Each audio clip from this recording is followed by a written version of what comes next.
ये सुन ले, chief army staff सुन ले, DGISI सुन ले, कोर कमांडर सुन ले, बलूचिस्तान में है या खैबर पख्तूनख्वा में है, आप सुन ले।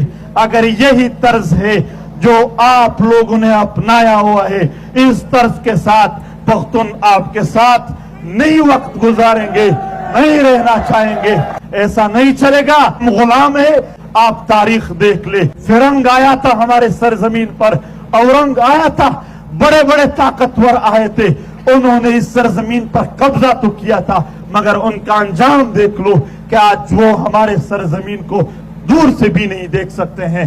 लिहाजा हमें किसी और शक्ल में इस्लामाबाद आने पर मजबूर न करो। और मेरे दोस्त, बेगैरतों की जिंदगी नहीं गुजार सकते हैं, हम मजबूर है।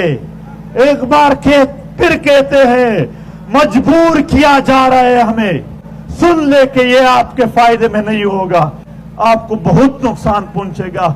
अगर इस मुल्क के मीडिया में जुर्रत है, इनके कैंट के दरवाजे में बताऊंगा कि कौन कौन दहशतगर्द अंदर जाता है और बाहर आता है। पूरे मुल्क में ना मालूम अफराद नहीं है, सिर्फ पख्तून बेल्ट में है, और वो लोग जो हमारे हक की बात करते हैं उनको मारते हैं। वो अल्लाह अपने वतन के लिए हमारे सर भी कुर्बान है, एहतजाज की जरूरत है, एहतजाज करते हैं।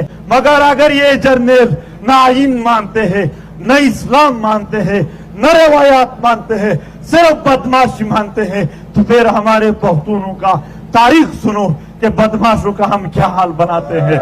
बंगालियानो तो दुइना पतलूनों ना बासलियो, बंगालियों ने उनके पतलून निकाले थे, पख्तून और बलोच उनके चमड़े निकालेंगे।